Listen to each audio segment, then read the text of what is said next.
Hi, I'm Tane. And I'm Aid, and this is Altar Call, a Married at First Sight podcast.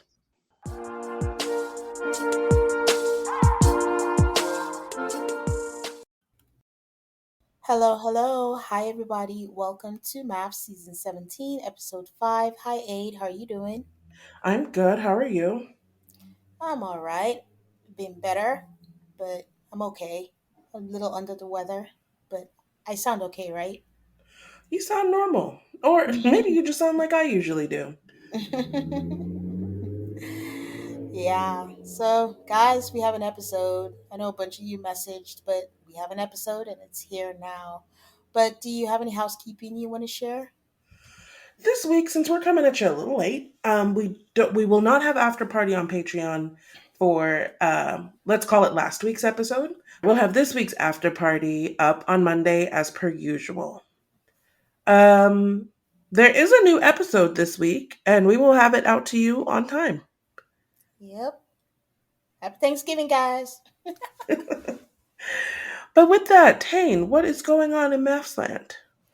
Not much, not much, but I think the biggest news is that Woody and Amani had their second kid. Rye Zahir Randall was born November 7th, and they did not know the gender ahead of time. And she had an at home birth. I think Rain was born at home also, if I'm not mistaken. But Mama and baby are doing well, and congratulations to the Randalls. It's very, very exciting. Yeah. And I like that they got to enjoy at least a week because they announced it later that she had given birth. So they got to enjoy that privacy before they went public with it. So, um, in the same vein, Bella Rain, which is the company Amani has with Brianna, they are live. They sell loungewear there. They have mama and baby matching sets. So go support and check it out. Christmas is coming. And finally, Amber from North Carolina is engaged. Good for Amber. Yeah. And that's all that's going on. I'm gonna need these people to step it up. Like, I need more tea, more juice. Like, everyone's just happy and settled. I feel like there has been, Kate from Philadelphia got engaged. I do Yeah. think, people have been reporting out. Reporting out. Yeah, good news. Oh, I know. But we talked about that. It's just like it's not as usually I have like a whole bullet points of stuff going on. But now it's like everyone's just going out to dinner, going to a concert. That's not interesting when I say that. There's They think nothing it's more. interesting. They post about it. This isn't funny, but I saw, and I just briefly glanced and saw that Nate was going back to therapy, making an announcement about that. I was like, okay, I guess that's news. Nate, everything about Nate. Nate is just trying anything that could be content. He just posts things about motivation. He's in his positive affirmation era, just trying to be his best self. I mean, something else I saw was Ben and Kristen hung out. I don't know if that's exciting news, but they hung out. But then they all hang out whenever they're in each other's city. So Like, on one hand, I'm like, how are these people always traveling to other cities? And then I look at my own life and I'm like, be quiet. I know, it's like, why would you wonder that? A lot of people travel these days. They just happen to Must know people in those cities. So myself included. yeah. How are you feeling about this episode? This show is still a good show. It slowed down a little, but then they hit us with something to think about.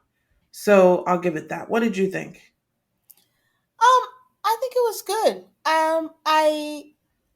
I'm very interested. Like, everyone knows what the big thing is, so I'm very interested in us talking about it. We haven't talked about it ahead of time, so we're gonna find out what the other thinks. When we get to that point, and it was so much for me that I had to go back and rewatch it just to make sure I didn't miss anything and just to make sure like my thoughts are straight. But honestly, I don't know. When we get there, we'll get there. But I like anything that gives me pause for thought, and requires you to just step outside yourself a little bit and see other points of view. So yeah, they gave us something. Okay. Diving into it, they don't let these couples have alone time because the first thing we see is they all get together in the lobby and they're just sitting there seemingly to eat and to chat and all that. And Lauren asks them what they're excited for. And Mr. Funny Guy cracks a joke. And by Mr. Funny Guy, I mean Cameron, because this man just thinks he's funny and doesn't know a thing about time and place. And it's like doing something physical is the point of the honeymoon. I mean, I guess he means like paddleboarding and maybe jet skiing and stuff, but it was a double entendre there. I mean, maybe my So, mind is dirty because I was like, oh yeah. I was like, oh, I thought that one was funny.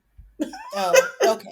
I'm not saying that I think Cameron is funny overall, but that particular one, I gave a chuckle and I understood what he meant. I was like, ah.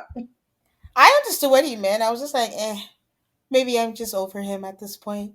I don't understand people who think they have to be funny all the time. Like it gets annoying that even when you crack a funny joke, it's not going to be funny because it's just all the time, quip after quip.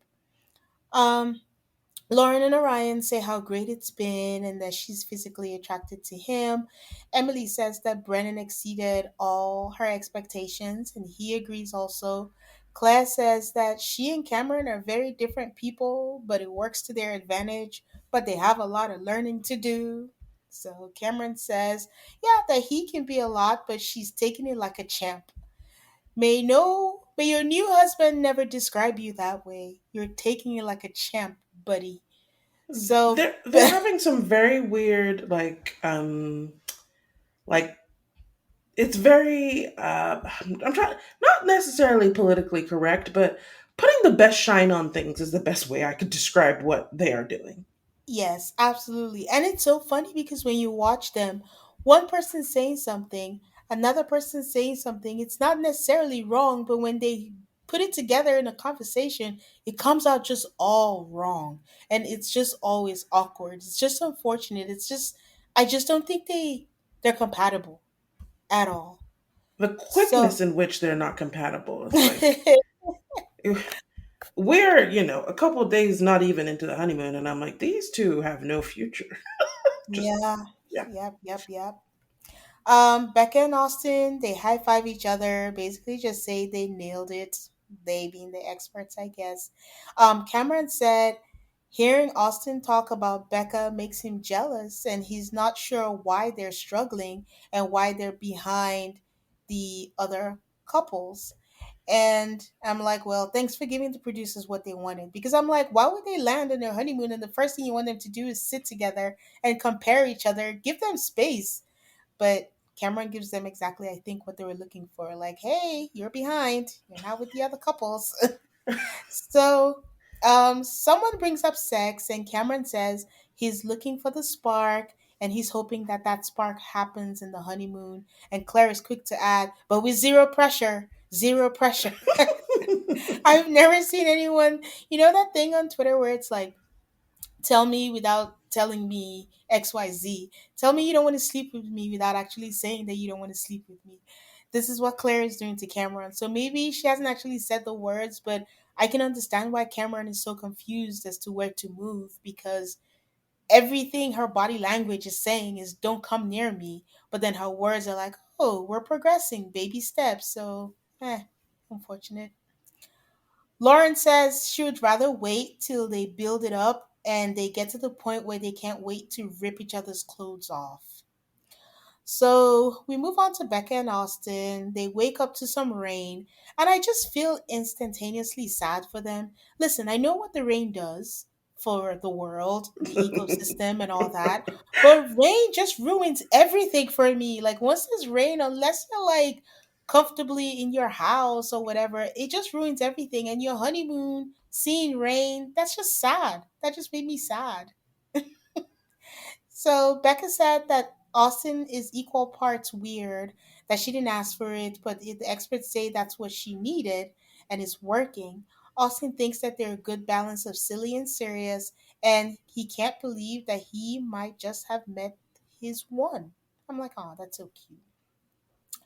Emily took a tumble. We learned that they showered. She says it's a PG-13 shower, which honestly, Ada, at this point, I'm like, what is a PG-13 shower? But she clarified on After Party that they had their bathing suits on, which then, is that a shower if your nether regions are not being washed? I it's not a cleaning shower, but I'm like, if you just went to the beach and you're just washing off the sand, was it that type of shower? It's not a shower, it's a rinse off. Okay, so they weren't showering, they were rinsing. And hopefully there was an actual cleaning of the body at some other point.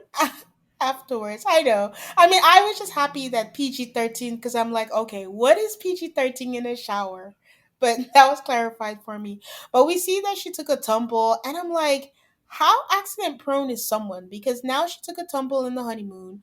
Based on the previews, we see she's gonna get into something with the ATV, and then based on After Party, she's still wearing that. Oh, Aid, you shared what that thing was, but do you remember what it I is? sent Tate a video once we figured out what this thing of. It looked like an innovative type of like brace. Like instead of having a cast, you have this like thing that's like molded to your hand. I don't know if that's what she has, but it looked like it. Yeah, so that's three incidents, and I've only known her for 5 weeks. Can I say So, something? I learned this in yes, college. yes. In college, there was like a couple people I knew who kept on like slipping on ice and falling. And I realized that all of these falls actually happened when they were drinking. Your chances of taking a tumble when you're not sober go up. I'm telling you, I knew somebody, she's like, oh, I broke my hand. And then someone else, she's like, yeah, we were drinking. He broke his, whatever. I truly think these things are related with her. I'm like, perhaps if you stop drinking, you might fall less. Just saying. Huh, interesting. I, for some reason, I was thinking this happened in the morning. Not that that matters, but she said she was going to go get towels, so you might be right. I wonder if alcohol played a part into that. Emily and Brennan had what I thought was a helpful conversation where they just talked about their lives, the things that make them driven. And, Emily is a partier, but she seems to be very ambitious, which I think her friends have said before, but I just couldn't reconcile the two. That's why they say don't judge a book by its cover. But she says that she needs a routine. He says he can help with that. She tells him that she has terrible work life balance and it's hard to shut down because there's money to be made. And Brendan says, like, that's a good thing. Like, I don't want you to lose your drive, but you have to have some kind of balance. He does say that he's also motivated to work this hard because he wants to provide the best life for their family. So they seem aligned on that end.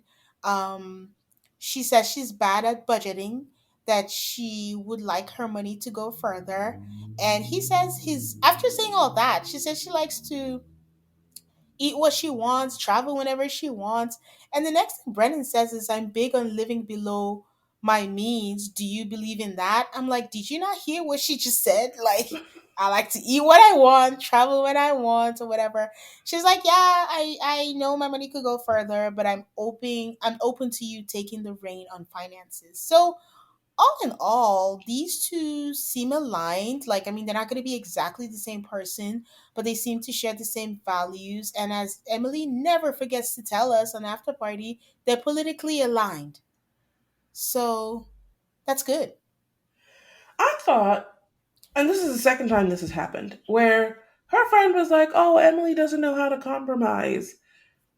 And then with the money talk, she's immediately like, I'm willing, like, I think you're better at this, so I'm gonna go with what you're trying to do. I'm like, this is the words of a person who doesn't know how to compromise? I don't think so. No, it's not. But we talked about this last week where she was doing all the compromising, where they were talking about the temperature. She's like, oh, I can compromise with the waking up. She said, I can compromise. And I'm like, okay, this might be a good thing because she's not like adamant on anything so far. So far, what she's shown us is that she can compromise and is willing to compromise. Now we have to watch for it being too much the other way. So Claire and Cameron. Cameron is all ready to go paddleboarding, and Claire is saying nice things, but her tone is saying, "Lord, why did you pair me with this weirdo?" Because I mean, he's all dressed up in his little get up. It's not matching. I didn't even notice it wasn't matching until she pointed it out, I think. She did or said something about it. Cameron says that they had a conversation the night before about physical touch and intimacy, and he's even more confused because he did not get a clear understanding of what she wants. And I promise I don't want to be on Cameron's side, but I can understand how he's confused because Claire says things, and you're like, what are you saying? Like, what is the end goal of the point that you're trying to make? She does talk in circles a little, but the problem is when they're like, "Oh, we had a conversation." You're like, "Okay, so what you are both reporting back as the topic of the conversation does not match." So I don't Mm-mm. know who's right and who's wrong. Yep. He said he wants to get the energy of comfort and safety from her, but she keeps making jokes about his lack of fashion sense, and he doesn't think that she feels comfortable with him. To Cameron's point, like I said, she kept nitpicking. I mean, I know she said it in a jokey way, but the way I read it, she's saying things, but her tone or body language is reading different. She said, "Oh, he looks like a dad," and all that kind of stuff or whatever. But I'm just like, not trying to be mean or anything, but I don't think she has a leg to stand on because she wore denim shorts and a crochet top to go paddleboard. I mean, when denim gets wet, that gets very heavy, and he didn't make fun of her. And if he did, we would be on his ass immediately. So And that I don't crochet know. shop was really ugly. So I don't know what if it's just a miscommunication. Like that's like a act of endearment with someone, and he's more sensitive, but they don't know each other, and it's all that. But I don't know. I don't understand. Something about them just doesn't gel, no matter how hard anyone tries. But they have their activities, they do their paddleboarding, they sit down. She says, it's a good way to start. It's baby steps. And the one thing I will say about them is although there's a miscommunication, they're not gelling, signals are crossed, they're both still willing to try. This is the part where we've seen in other map seasons where someone's like, nope, we don't get along. I am shutting down. There is nothing you can do to turn around. This is just DOA. But they're still trying. Granted, it may not work, but they're still trying. And I'll give them points for that. On one hand, I'm like, "Oh, you're still trying," which is the premise of the show, that you at least try. On the other hand, I'm sitting here watching this thinking, "Oh, this is dead in the water." So, is it really like a good use of your time and energy to be trying? I I mean, I think mean, the conclusion that I came to last year is as long as you're trying, there's a TV show for me to watch, which is what we're here for. But yeah, I think I would rather watch. Okay, it's too soon. I was about to say I think I'd rather watch a Claire and Cameron where there might be something that's just a turnaround than a Gina and Clint where we know like it's just completely gone and you're just like you're insulting us at this point. But as I said it, I don't know. I don't know what is better. they definitely got Um off on the wrong foot, though. yeah, they did. Lauren and Orion, it's still raining, but they're like in this like really, really large pool. And I don't know how they were able. I just felt like the resort was empty. Either that or did they pay? No, because in other ones we see people in places, but here these people seem to be getting things to themselves. But it was the winter, right? When was the shot? Like January. February, January. So I'm wondering if everyone just went back to school, back to work, and all that. But this pool is massive, and no one else is in there. So Orion tells Lauren that his biggest priority is making sure that she feels safe. And Lauren is very excited by this because her mom, before she passed, stressed her that she just wanted her to be with a strong man that makes her feel safe. He says he enjoyed their conversation. They talked about kids apparently. They're both on the same page that they want one kid and they're open for adoption. So he says that, she just has a warm aura. And as a kid, he needed that growing up. Now, That triggered me to think, does Orion have a good relationship with his family? I can't tell.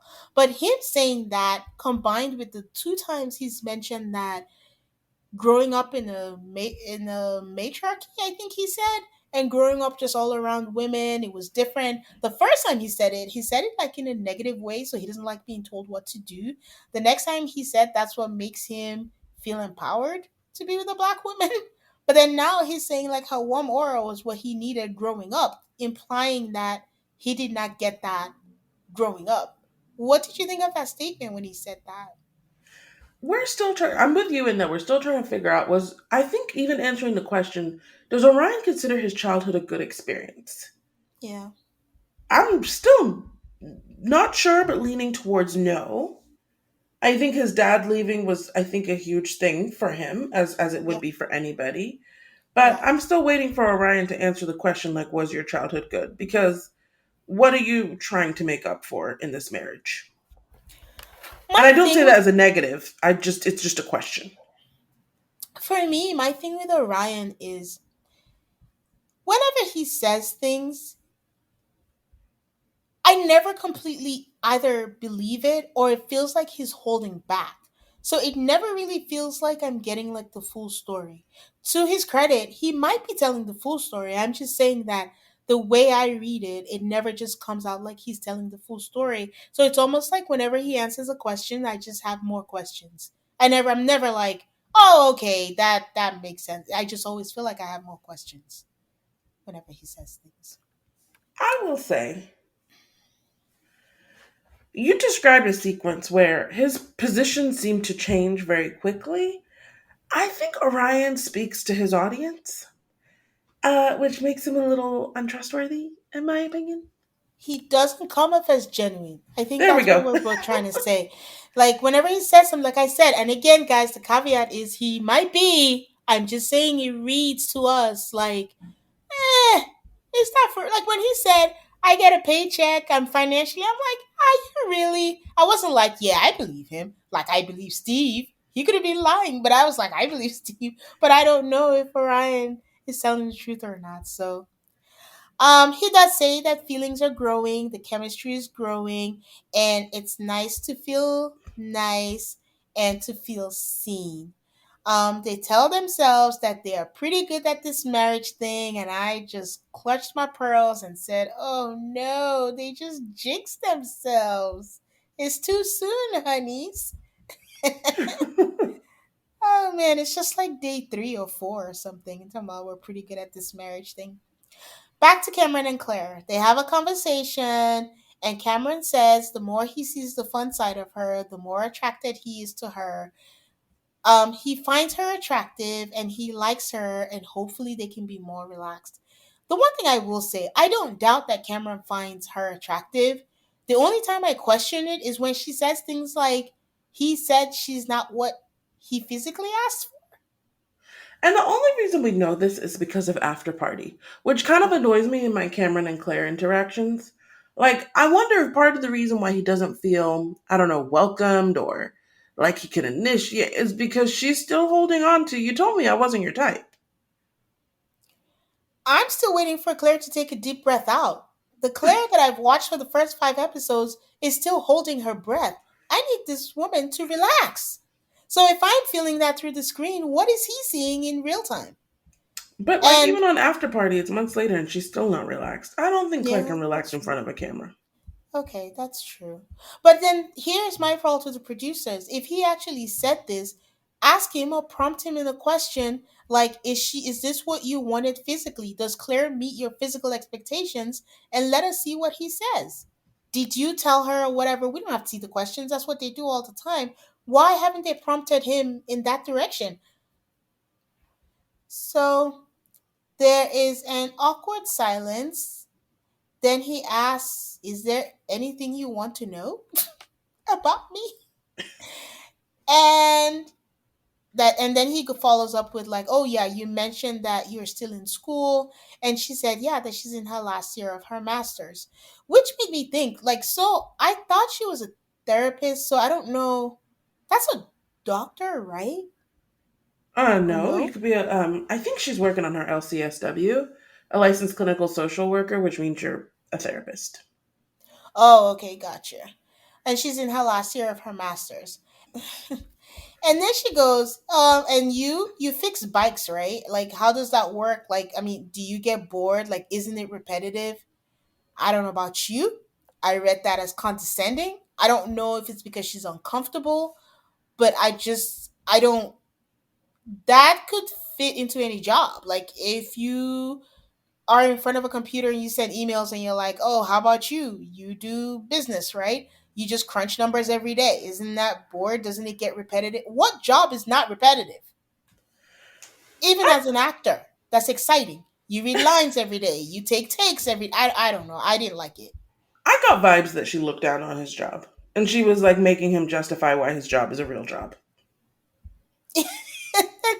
He had to go further. And then here's the thing: she makes his statements. It seems seemingly innocent, and then it gets switched. And then when he says it, it's like she retracts or feels bad. Then she goes, "Oh yeah, yeah, yeah. I completely like see what you're saying. Oh, it's so awesome." And I'm like, "Okay, am I crazy?" And then you never know where it stands. But then when he shared his part of it, he says the other part of his job is like there's a lot of people, especially during the pandemic, who took up biking, and he offers bikes like for mental health and does that part. She suddenly switches and she's like, yeah, like, I respect that, you enjoy what you do, that what he does, and it's not about the money. And I'm like, okay. I That was really, condescending, right? I don't want to be like I'm beating down on Claire, but it's just, what is this about? I'm not saying like Cameron is the greatest person, but it doesn't matter what job anyone does. Like, I wouldn't lead with, you fix bikes, right? Like, that's not even what they said he does. I mean, is that what he does? I I thought he can't just owned a remember. bike company. I thought he owned a bike company and he goes riding on there. So I was like, don't you get bored? I'm just like, ugh, okay. Anyways, Lauren and Orion are in and they're in their hotel room. It is still raining so hard and I'm still sad. And Lauren tells Orion that she needs to lay her edges down. And Orion is like, oh, can I watch you put your edges down? And then she finds that funny and then she laughs. She's like, can you say it again? And then he says it and she's like, oh, you lay your edges down. She gives him a tutorial. She shows him how she lays her edges, how she ties like the headband or the scarf on it to lay it down. And it's like, this is why it's called lay your edges. And at this point, Orion does seem enamored by Lauren, because I have seen some people speak online that they don't think that Orion is attracted to Lauren. And I'm not getting that vibe at all. I think that he is. What do you think? Same, I think that he is. I thought the edges thing was cute, but weird. Really? Why do you think it was weird? We'll get into it later. But Okay.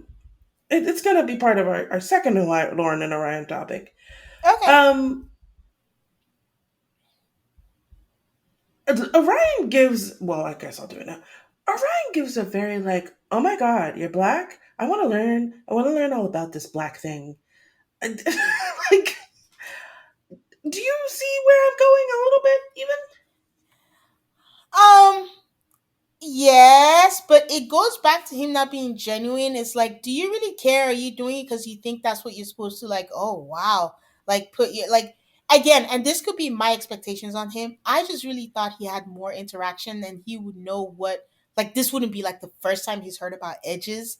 But if he hasn't and he's truly interested in that, and like, oh, why is it called maybe he had no idea what laying your edges meant, and he was like, can I watch you, like, what does that mean? And I'm not saying every black woman lays her edges, but Yeah, more and more, I'm like, I get the vibe that Lauren is the first black girl he's ever dated. He does not seem to know anything about black people or black women, yeah, yes, yeah, I mean, which is not a criticism. It's just a bit of a surprise. yeah, the bonnet was the giveaway. Like, I think that's dating black woman 101. The bonnet. So if he had no idea about that, this seems to be his first rodeo with a black woman. So Becca and Austin are on a boat ride. She says that he is in tune with what she needs, and she needs a lot of reassuring because of her overthinking mind. and she's just grateful to have him and expressing her gratitude. Um, it's nice for him to witness what the friends and family have said about her. And he said that she's strong, and most people don't see how her health issues have affected her. And he admires that about her. Usually, I hate when people call people strong. I'm always like, is that a compliment or is it not? But I think I understood where he was coming from, just saying like having to put up with that and put a smiling face, because she's like, I don't want to be a burden to people, so I just try to put my best foot forward. But it feels nice that you can see me and beyond that. They really have nothing about these two. They're very pleasant. So Emily and Brennan, because apparently now every season we have to have a couple who does alcohol tasting. Last year it was Nicole and Chris.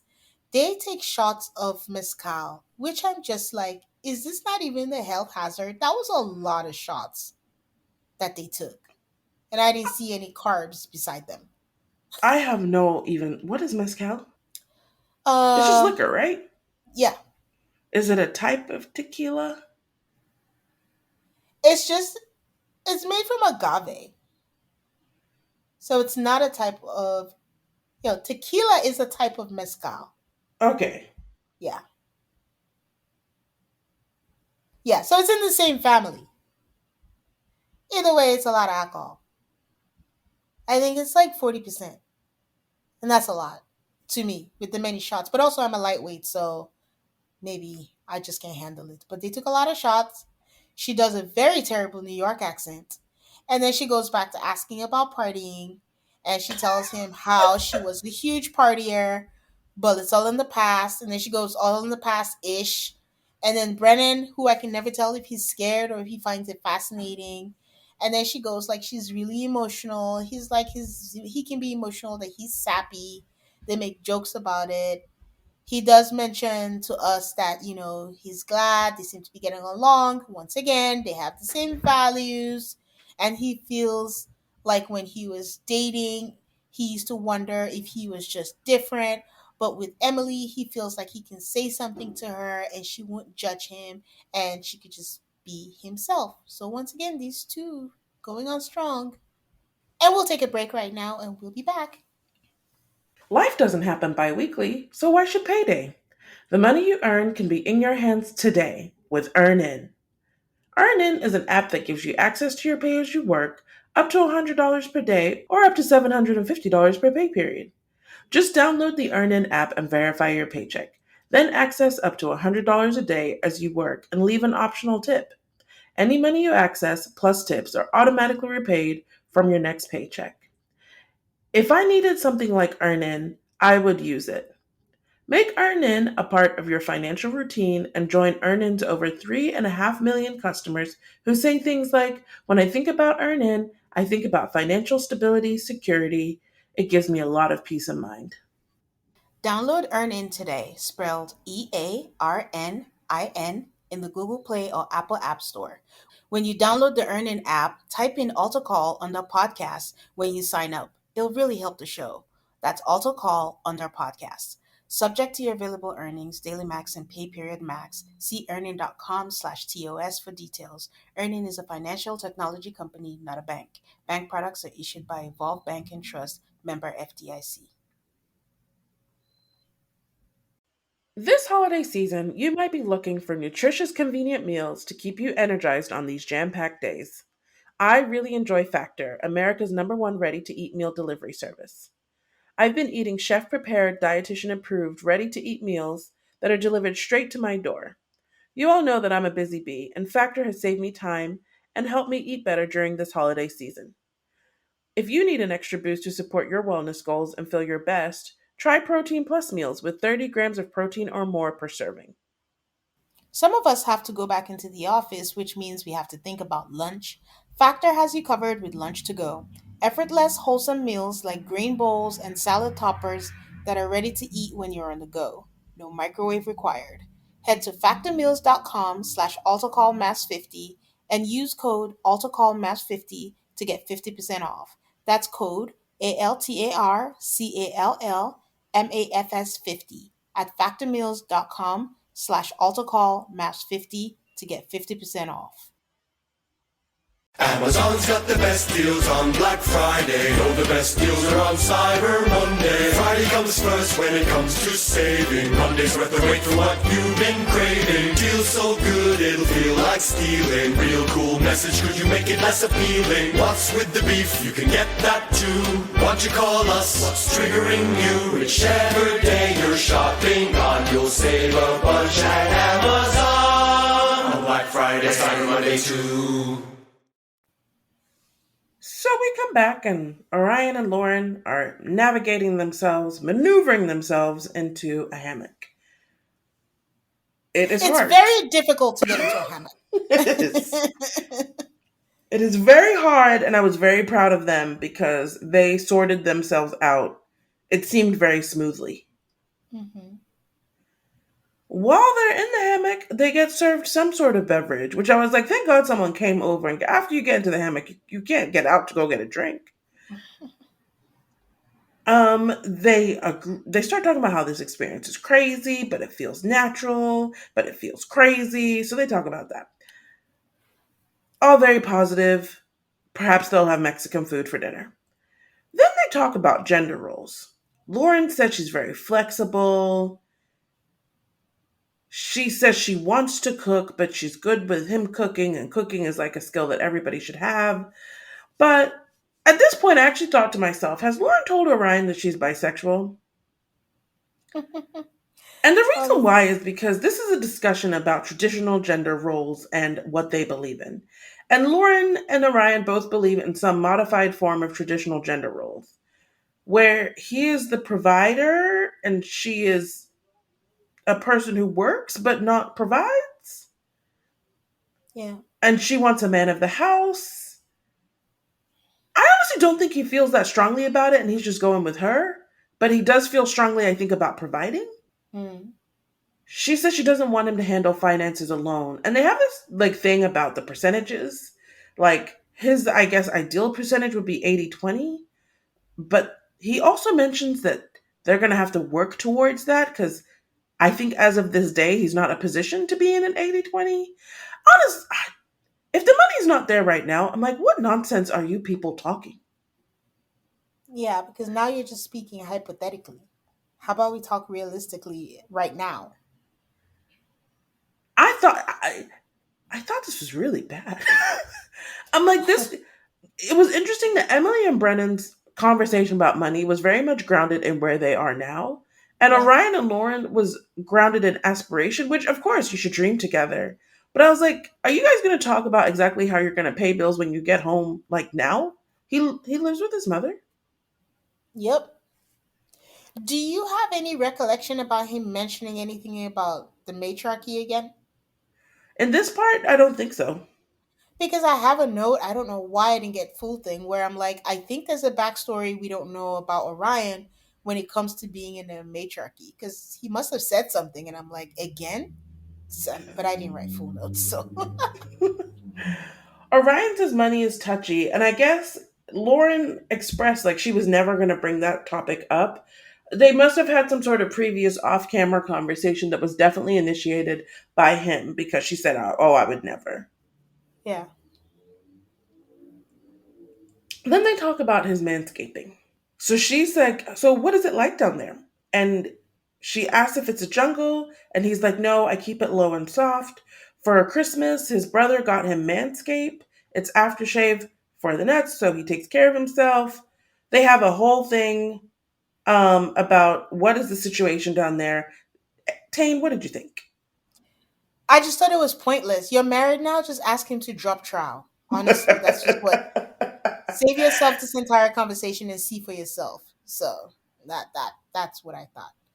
But also, I think it's funny because I just seeing in my notes that I wrote, should she have mentioned her bisexuality here? I don't, because I mean I know it hasn't been shown on the show in the past, and I'm referring to like Virginia, Alexis, and they've told us afterwards that their partner knew, but they just didn't show it. I don't know if Virginia told. I can't remember that, but I know Alexis said Justin knew. So I don't know if this is an off-camera conversation, but I would be surprised that it would be an off-camera conversation. But I'm curious also if it comes up, and if it does, when will it come up? I don't know. I thought that would be a perfect moment because when you're saying I want a traditional man provider for my life, I'm like, okay, so that's what you want for marriage. But that I think that's a factor. Like Yeah, this is part of the reason why you chose to marry a man is because you want these things. yeah, yeah. So then they kiss and their song plays and I was like, I've heard this song before on previous episodes of MAFS, and we all think that Lauren and Orion are doing pretty well. That kiss was very long. It was a very sensual kiss, and they really stayed on it for a while. So then we move on to Becca and Austin. They're talking about their childhoods. He said that he was a wild kid. She says that she grew up in Chicago. She grew up privileged. Interesting word choice. Great schools, upper middle class, like everything was great. She said she went a little while in junior high and high school, and I think we're similar ages. So my first thought was, so you started wearing black and like listening to depressing music. I don't know if that's true, but that's what I consider suburban middle school people going wild as. They have a conversation about kids. She seems very ambivalent about having kids. He says, yeah, I want them 3 year spread. Somehow by the end of that conversation, they seem to both want kids. He does talk about being an only child. And she asks if he was jealous of his friends with siblings. And he's like, no, I wasn't. But then it seems pretty clear that he did not enjoy being an only child, which both things can be true at the same time. Um, Yeah. because there is, I mean, when you're an only child, and especially when you get older, you realize like, oh, I didn't have to share a lot of things. My parents could like invest a lot in me.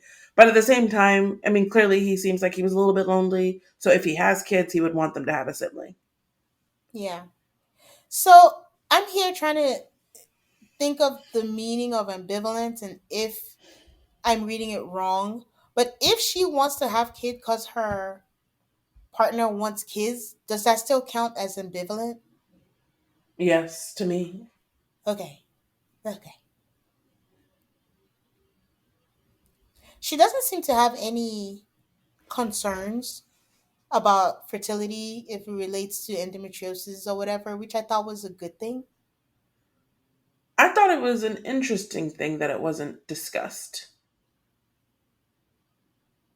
Yeah, I can see that. I just thought if she didn't bring it up, then maybe it wasn't an issue. But how can it not? Like for most with endometriosis, it's a concern. Not to say like you're definitely gonna have issues, but it's just like a hey, be aware, it might be affected. But yeah, but also we know that Austin hasn't done a deep dive yet on it because I anticipate that he would ask a question about that because I wondered if she was ambivalent because if on the flip side it's something that she's thought about, it's like a defense mechanism like, oh, I don't care if I have kids or not because there might be an issue. But yeah, you're right, it didn't come up at all.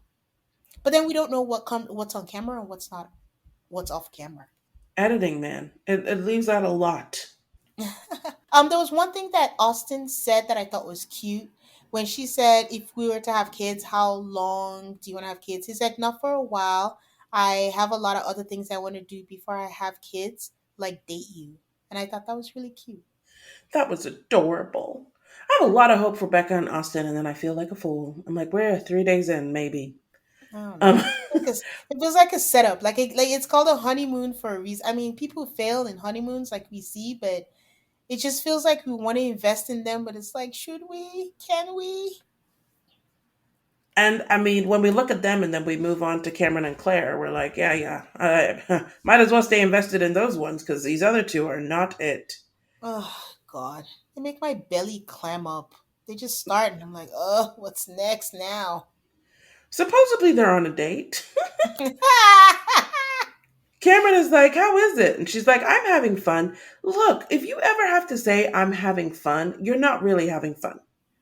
If there's a question about whether or not you're having fun, usually it means you're not having fun. It depends, but okay. They are still getting to know each other. So he says we can use this dinner as a starting point. I'm like, oh Lord, if we're starting over, once we get into that starting over language, I'm like, oh, this is not good. And then she says, oh, I can tell that I'm having a good time when I'm laughing a lot. Have you seen this girl laugh a lot? No. She says she thinks that he's goofy in a good way. I'm glad she added in a good way because I feel like he's already like, wow, she doesn't take me seriously. So things are already, I would say, not good on that front. Mm-hmm. Um, she talked about how her job is serious, and so she, I guess, outside of work, she likes to be not serious. Once again, I have not seen evidence of this.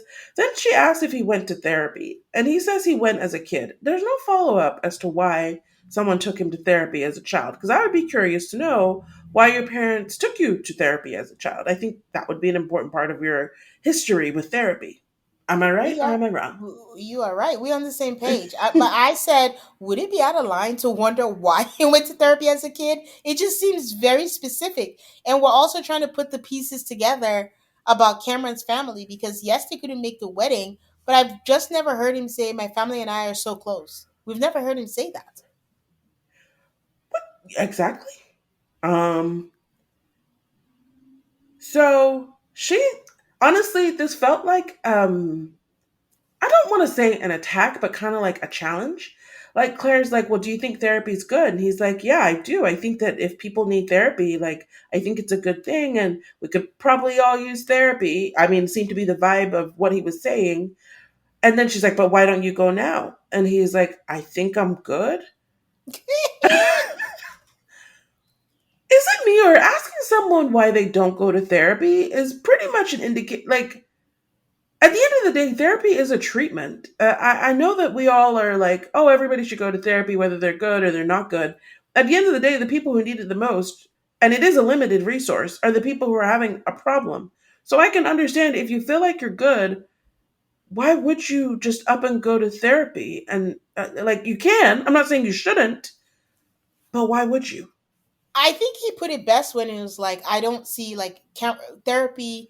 It doesn't hurt to do therapy, but I think your question where she said asking a person why don't you go to therapy to me is just as egregious as when someone asks why are you single.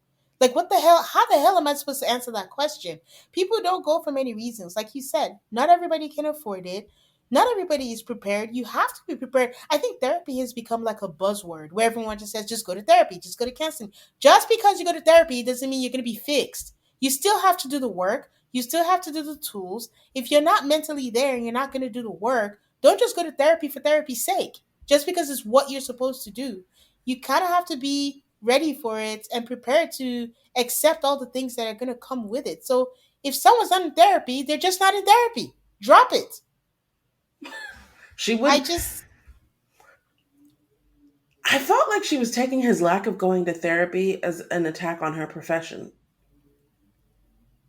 I don't know. It doesn't, it felt like this was like a little bit of what Stasha did for Nate, right? I mean, he took it more graciously. He's like, I'll go. And then I guess he never went until now. No, he But said I'm going back to therapy because he had gone. he had gone, oh, okay.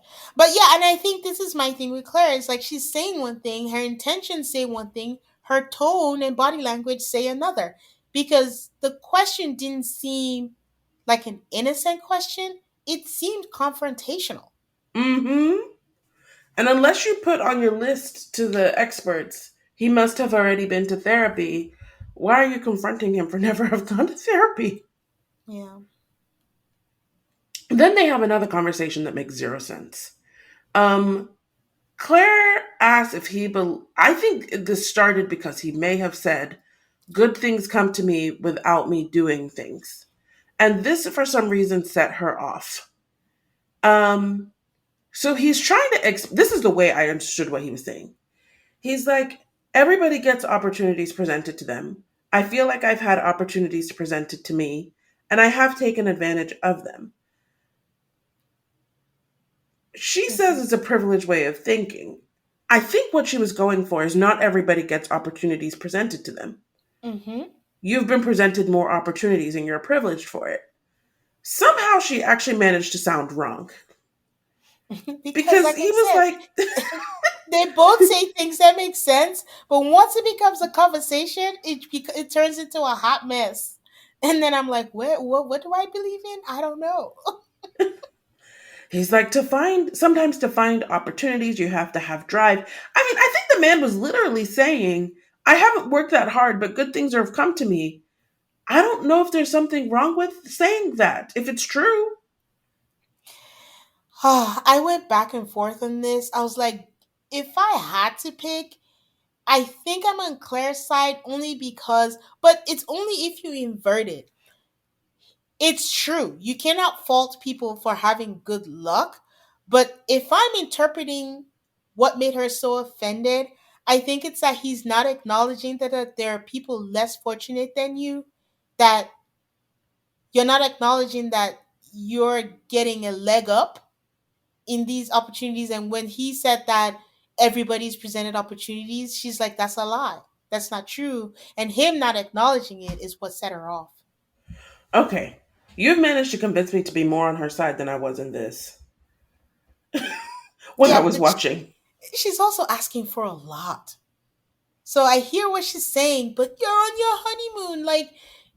And I said this earlier, sometimes it feels like she's nitpicking. I don't know how she does it. She's trying, but she's also nitpicking. I don't know. And it doesn't matter what he's going to say, but it's going to be the wrong thing regardless. So it just feels like he's fighting an uphill battle.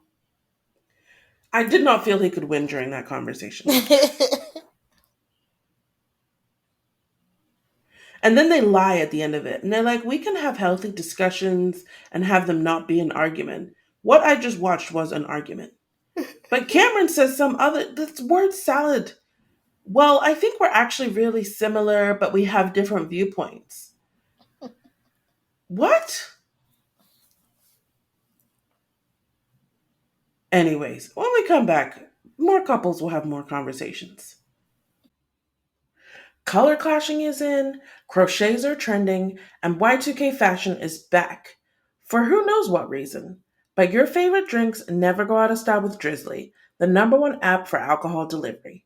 Drizzly has you covered with the largest selection of beer, wine, and spirits delivered in under 60 minutes. They won't judge you for drinking last season's cocktails.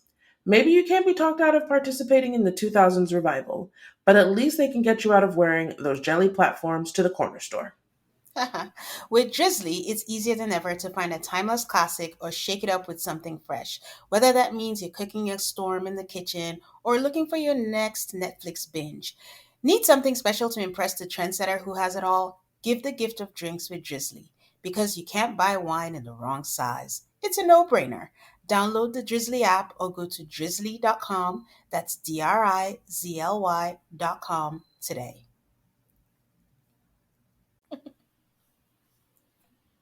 So, our next couple to converse is Emily and Brennan. They also sit down to talk about how happy they are. Emily is like, so what about sex? Are we there yet? And he says, we're building on it. He thinks the physical is coming naturally. She says she's willing to take his lead. And they're focusing on their emotional connection before they move on to sex. Great, cool. But this is another one where Emily is compromising with Brennan because I get the sense that she would be very happy to be having sex right now. Yeah, Emily is not happy about that. She wants to bang. Brendan is the one who's like, we should take it slow or whatever. I mean, this girl had her handcuffs ready. So, yeah, you're right. We should look in the future, like, how much compromise is too much. And I wonder which of the experts are going to clock that first. She talked in After Party about how, because she hadn't been in a relationship before, she is deferring and taking cues from him, and sort of like allowing him to guide her in this new experience. And there are pros and cons to that. And this to me is one of the cons. I'm not saying they should be having sex if he doesn't want to be having sex. Mhm. It's just her, I think in her mind, she's like, well, I don't know what I'm doing. So if he says this is the way to do it, I guess we'll do it his way. Yeah, I think I think in this case, just at least voicing like, hey, but just FYI, like we can go this way because of course, because it's a topic like sex. If one person doesn't want to have it, you can't force someone to do it. But just voicing like, hey, if you ever change your mind, where I stand, I am willing to have sex versus just saying, okay, if that's how you want, that's how it's gonna be. So you can agree to something, but make your stance known. Because on the flip side, you can't fault Brennan if he doesn't know. He's thinking, oh, we're on the same page. So if you don't voice, what exactly that you want, then you can reach a compromise between the both of you. Which, by the way, Clint was the guest this episode of After Party, and he was giving Emily props for someone who's never been in a relationship, that she's pretty good on the compromising. Clint was kind of fun on After Party. Usually I'm bitter when people show up, but I mean, Clint didn't annoy me too much. Yeah, he's been pretty good at the advice part of it. He's good when it's other people's relationships. Next, we have Becca and Austin. He's in the pool. She's sitting on the edge of the pool. She says she's sorry for not getting in the pool. It's because of her surgery recovery. And he says, don't feel bad. And they have a really pleasant conversation. I don't really remember what it was about. Again, the pool was empty. Don't know how they. I was about to say wong that. I don't know how they winged that, but they did. What is with Austin and the hats? It's like a Gino situation, but the thing is, Austin has a lot of hair. So I'm not sure what that's about. Also, there was a confessional that they had that looked like a later confessional that they have, and he looked like a different person. You can tell the later confessionals that they have, like maybe after the show wrapped or something. It's that one with the chair and the thing in the background is like white. And I was like, I couldn't tell what was different about him, but he looked very different in that confessional. I'm obsessed with a shirt that Becca is wearing in one of her confessionals. It's like peach and like flowery. I think it is so cute. I kind of want to own it. Oh. Anyways, um, all right. So Orion and Lauren are in their like tub in there. I don't know where they were, but it's not a. At first, I was like, "Is that a hot tub?" It doesn't look like a hot tub, but it's a bathtub. But it didn't appear to be in a bathroom. Oh, it's probably one of those jacuzzi type things that were in the balcony or something like that. Was there water in it? I don't know. All I know is she came out saying I'm hot, but I don't sit in the tub drinking alcohol. I'm like, okay, but I All don't know. right. So they have this really terrible conversation. So first she asks him if he's used the N word, and he like talks about how he was young, very ignorant. His family had to take him aside, be like, "That's not cool." And then she asks if she can punch him for her ancestors, and he says yes. And she like joke punches him. Hmm. On the arm, not like on the face or anything. For those who don't watch, just a playful jab on the arm. That's it. So then they get into after he talks about his N word usage, and they seem to like get that out the way. Then he asks her, has she said any certain words? And he says the R word as an example, the R word being the name of the Washington former football team. And then she says it back to him like, no, I've never said R word. And then I was like kind of in shock because I was like, oh my God, she said it. And then she laughed. And then she looked at his face and she was like, oh God. And quickly starts being like, I'm sorry. I feel like I just did something. I'm sorry. Yeah. Um. So Lauren has the like emotional intelligence to see that like he something has gone really wrong here. And he asks her like, "Do you know the meaning of the term?" And she's like, "No, I don't." And she's like, "Do you want to explain it to me?" Like she's very much trying to I'm going to give her a lot of credit here cuz I feel like the girl did her best.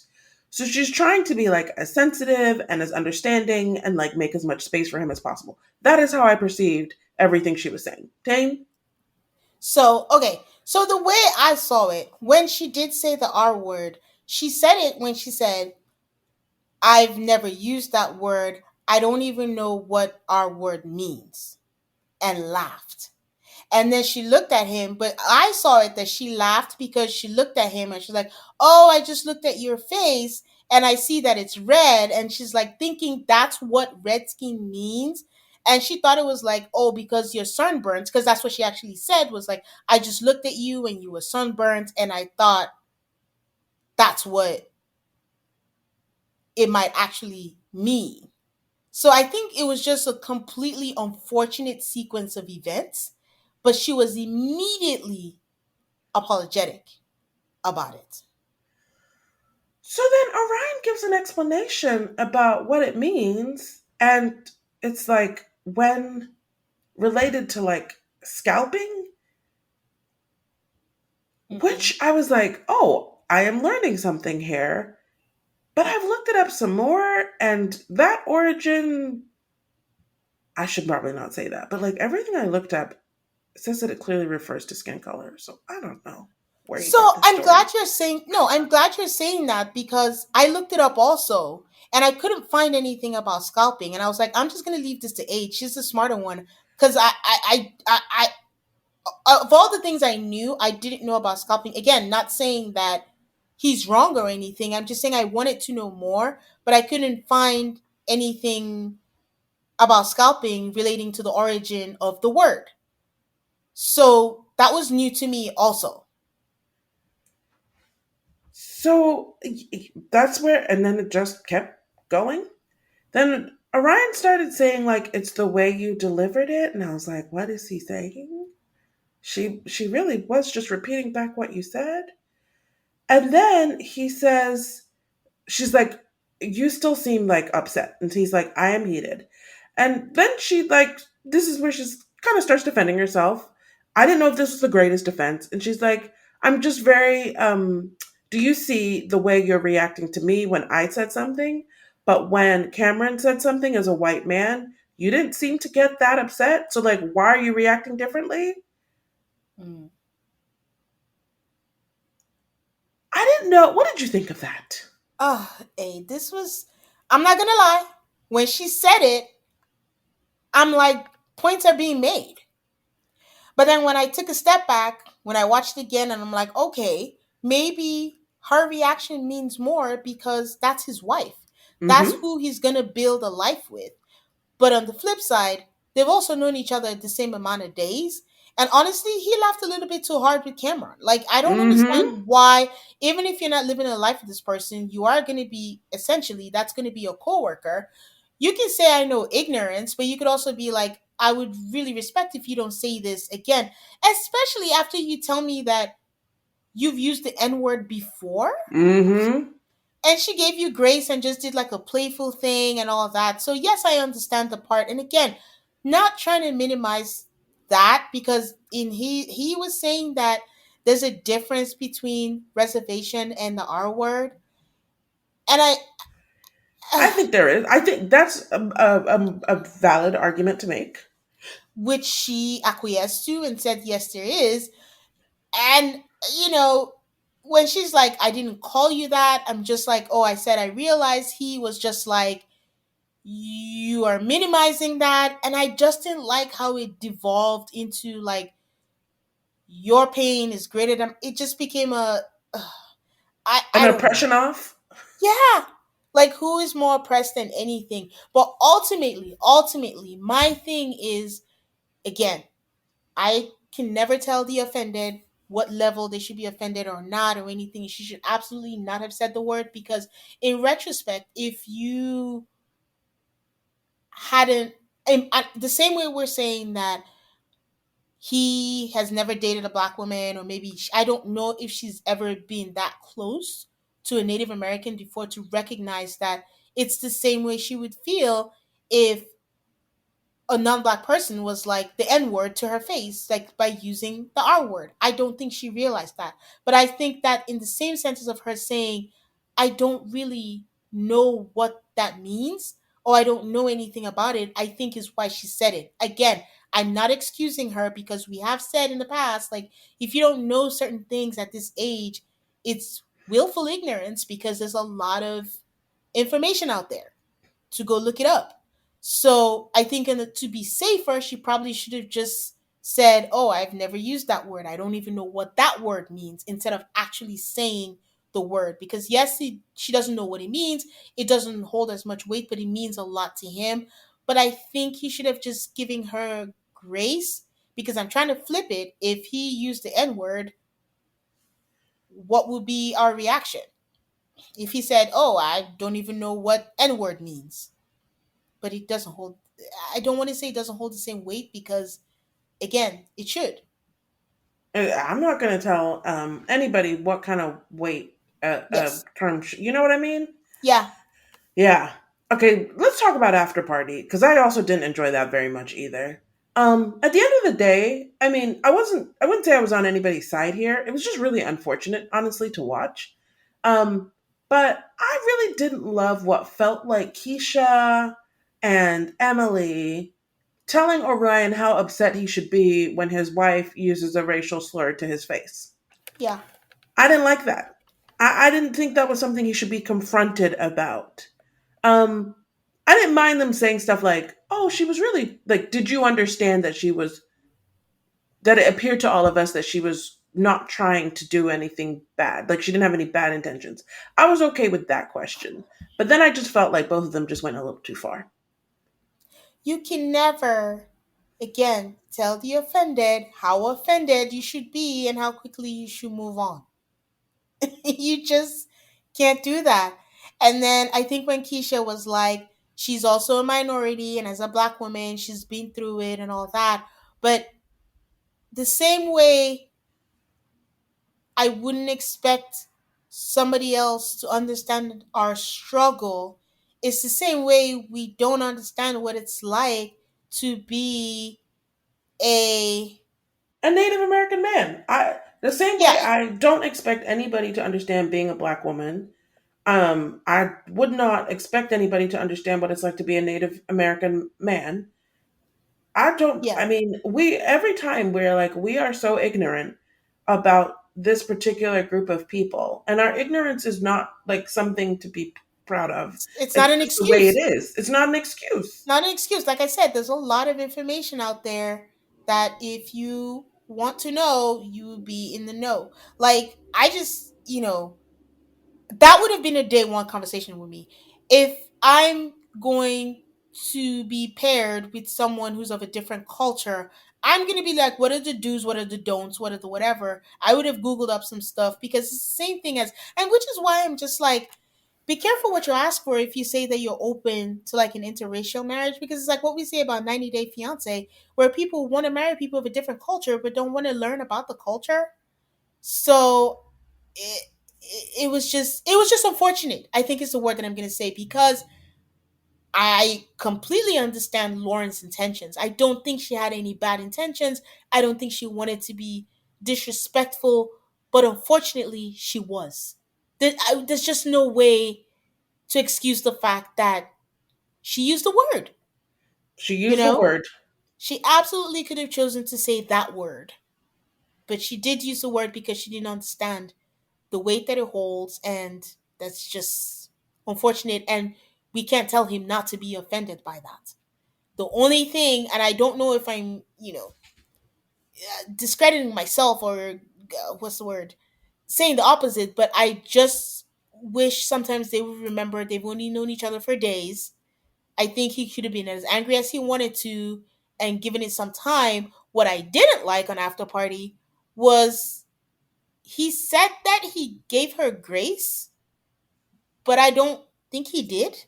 Maybe later. I just I There was none I in that just moment. because he kept saying that, and I'm like, no, you didn't, or whatever. So, I don't know. The other part of it was like what I'm from an outsider, what I'm understanding, and Lauren is the kind of person who you can make jokes here and there and she'll laugh it off as it is, because when she asks what is the hard line, and Orion is like, there's no hard line. Like, you should not be allowed to make those jokes at all. And I understood that, because Lauren said sometimes, oh, maybe I'm just like you humor to mask the pain and you just laugh along. And Orion is like, no, you should never be able to do that. He's not wrong.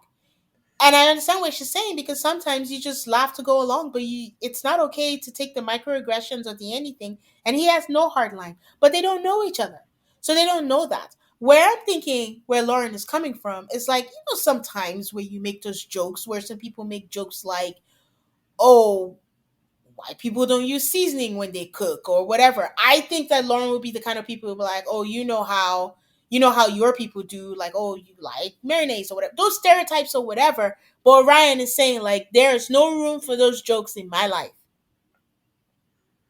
Which I always feel.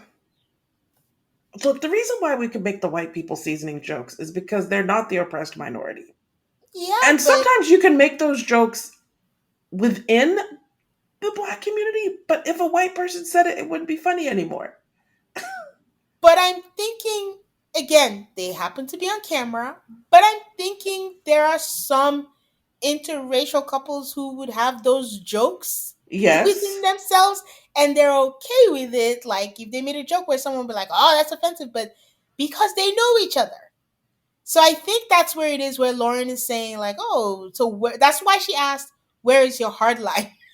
And my dude is like, there is none. So she's just like, okay, I cannot make those jokes. But I think a lot of it is they don't know each other. Well, I mean, I'm. We'll see what happens with Lauren and Orion. In After Party, Orion said that he spent 2.5 hours sitting by himself thinking about this conversation. And I guess afterwards there was some sort of reconciliation that we'll probably see next week. But this was very bad. It was, to Oh, me, it was bad because I felt like Lauren unintentionally did something really, really wrong. yeah. And in that moment, Orion was not in the forgive, move on, have any understanding. He was just really hurt, upset, and mad. I don't know how they come back from this. I'm not gonna lie. I don't know how they come back from this. And then the preview next week saying he has an issue with her having. I honestly don't know where they come back from. The one thing that's still nagging on me. Yes, I get that she's his wife, but I am of two minds, and I never came to reconciliation about his reaction to what Cameron said and his reaction to Lauren. I get it. It's not an oppressive gay. I get it that it's not in the same vein, but it wasn't like he was stoic and he was mad and he had a straight face, but he was laughing hard in that van. He did not express his displeasure. I that's where I'm torn. Like, I'm not saying like it's not wrong or anything, but he laughed. He's saying like, there's no humor, there's no whatever, but he went ahead and he laughed. So there's something there. I haven't reconciled. It's not for me to reconcile, I know, but I'm just saying that that was something I was thinking about was her reaction, I her was very comment. Sorry. as they go forward, I'm just going to be very curious to see Cameron and Orion's interactions. Yeah, yeah. I fully expected a conversation. It's not on Orion to pull him aside and teach him or anything of the fact. I just think maybe don't laugh and just say, "Oh, I understand ignorance. It's fine," or whatever. It's not fine. If it's not fine, then be fine. But I fully expected Cameron to go the extra step and pull him aside and apologize. But instead we got willful ignorance. I'm never going to forgive Cameron for that. I will say, and maybe I'm just remembering this wrong, when he called Cameron ignorant, I felt there was like an edge there. There was an edge, but he was laughing. Okay. He just That's kept why I said I laughing. was curious because the way he said willful ignorance, I was like, oh, he's gonna hate this man until the day he dies. That's what I thought. Yeah, but That's what I thought. he said it's fine. I understand ignorance. I felt So, like he was saying, I understand you are ignorant, therefore I don't care what you say. There was something there that I was like, oh, he hates this man. and again, to be fair, that could be another expectation where he thinks Lauren, as a minority, should understand how these kind of words could hurt. And I just wanted to be clear to everyone. I'm not saying that this is an excuse for Lauren at all. But when she said it, I did think that was something I just ruminated on, like, oh, his reaction versus that reaction. But I completely understand a higher expectation of his life partner than this random white man that he just met on the bus. I agree. And I have to say, when Lauren said it, before Orion said anything, I was shocked that she said it. Not because I'm very familiar with the R word as a slur, or I was familiar with Orion's history as he explained it. It's just because I felt like, and I understand, like not everybody knows. The first thing I feel like you learn in like cross cultural interaction is whatever the person says does not give you, as a person not in that group, permission to say things. Hmm. That's why I was shocked. Even before his explanation, before he got mad, I was like, "Oh my god, she just said it." I was shocked. I, I thought I'm not saying I thought she should know better, but I didn't think it was an unexpected standard to have. But what throws me up for a loop is him admitting that he'd used the N word Okay, that part is key, yes. out of But he ignorance, also out of said the N this. word. Huh? In that conversation, he said the N word. Yes, yes, I get it. But he said he'd used it in the past and it was just childish and all that, and it was ignorance. So I'm just thinking it through. Is the ignorance that he was young, but he expects at her age she should not be that ignorant? I just Maybe. she didn't say. I don't know. We could talk about this all day, but I'm hoping that she's on after party next week.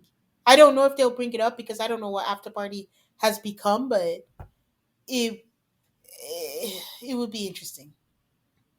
I think what I find interesting, I haven't spent that much time on anywhere, but Lauren is not really getting heat for this. I No. think Orion's getting more heat than Lauren is. And I think it's a lack of a lot of people understanding the Native American history Hmm. and not placing it, yeah, just not understanding how hurtful it could be. So maybe like a lot of people haven't encountered Native American culture to understand how hurtful the term is. Because I think for, even for Americans, like the name of the football team wasn't changed until recently. It just went ahead. And this, speaking of the name, I was actually very shocked a few weeks ago when Christine from Sister Wives, apparently her new husband is a fan of the team, and they put on jerseys that were the old jerseys. It felt very intentional. It's unfortunate, but I think if you poll a lot of Americans, they're not going to know how hurtful using that term is. I, Oh, the you're probably gravity. I right. think that, yeah, I it mean, the thing just, is, I lived in the Washington, D.C. area, and so I was very aware of that. Yes. I was very aware of how this name was considered offensive. It took forever to get them to take it off, come yeah. up with a new name for a football team. It just, yeah. I feel like witnessing that at least was somewhat educational for me. Maybe that's why I was shocked when Lauren said it.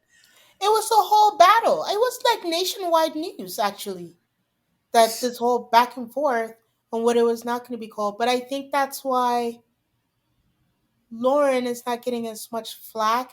And also, I'm not gonna lie, I just think like he should have been a little forgiven, while at the back of my mind knowing that you can't tell someone how to be that forgiving. Only because I don't know her, but I feel like I could tell her intent was not that. And I don't know if it was worse because she laughed when she said it, but she just meant it in terms of like his skin. I don't know. I'm not making. I should shut up. But I really got distracted because when this conversation originally started, I started thinking, like, oh my God, would I ever date somebody who, like, freely admitted to me that they use the N word? I don't know. A, oh, a non-black person, if we were dating and you're like, oh, I've just used the N-word here and there, would I just be like, okay, that's fine? I was kind of shocked. Was like, Lauren was just like, okay, that's cool. um, And then I I thought to don't. myself, does that mean that you can never, ever, ever date anybody? Like, are there no people out there who have not engaged in N-word usage? Okay, I was about to say that. I don't, because he said it, and in songs. There's a lot of songs that have that, and then I would be shocked if it just hadn't slipped out and it was part of the lyrics or whatever. I think that would be a very low percentage of people who haven't used it. It may not be publicly, but yeah, yeah. I don't know. This was very dicey. I just really wish it didn't happen because, like I said, I don't know how they come back from this. I just don't see it. Especially like he was heated. He wasn't even like, whatever. He was upset. And to me, an after party, he still seemed upset. Yes. So now I don't care what she says, he's going to have a problem with it.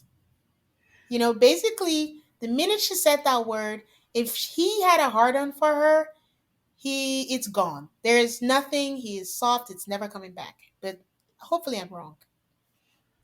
Well, they have other issues to work through, so we'll see. So next up is we end on Becca and Austin. Becca, they're sitting there. He's drinking. She's not. She asks if it bothers him that she doesn't drink. He's very quick to be like, nope. They talk about what a great match they have. They have some like theoretical conversations about death. He says he's not scared to die because he doesn't really have a family who relies on him. And I thought to myself, like, she's been through some serious illness. I wonder if she has a different view about death. But anyway, she doesn't talk I, about it. but I'm actually thinking that if he's not scared about death and he's so cavalier about it, if he's being honest, she's not like, if some, that means he's not scared to be with someone who has medical issues. Compared to someone who's so scared about it and everything, they're like, oh my God, my partner is going to die, blah, blah, blah. But if he's being honest and he's cavalier about it, that's a good match to me. He was very specific that he's not scared about his own dying. We didn't get into Oh, like okay. parents, siblings. Well, he doesn't Okay. have any. I don't know, cousins, other important people. He was just talking about himself. She talked about how in the past she had bad anxiety. She wouldn't get on a plane. She wouldn't go to the grocery store. She missed out on a lot of life. But then she figured out how to manage it, and now she's almost like the opposite. She wants to do everything because she missed so much. I thought to myself, I wonder if that is something that's done for life or if it could crop up again. Like, I think anxiety comes in waves.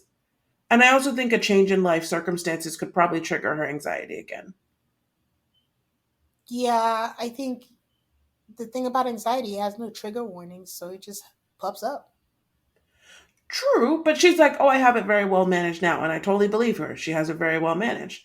But I'm Yeah. like, oh, like, if you have a kid, will that manifest itself as Yeah. to really bad anxiety? All this to say is, I'm just like, oh, that's interesting. Not like Yeah. that, I just thought of that. Yeah. So she asks if he wants to go kayaking. And the worst case scenario is that they sit in the boat and look at each other. And gosh, these two are just so cute.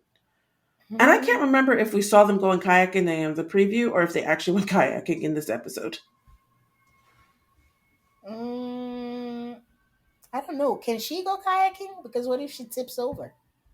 He was in what I saw. He was holding the paddles, and they Okay. were getting into the kayak. And I guess she was just going to sit there, and he was going to paddle. I don't know. Okay. I don't recall. Okay. Well, guys, I know this was an interesting one, so we would love to hear in the comments what you guys thought about the Lauren and Orion situation.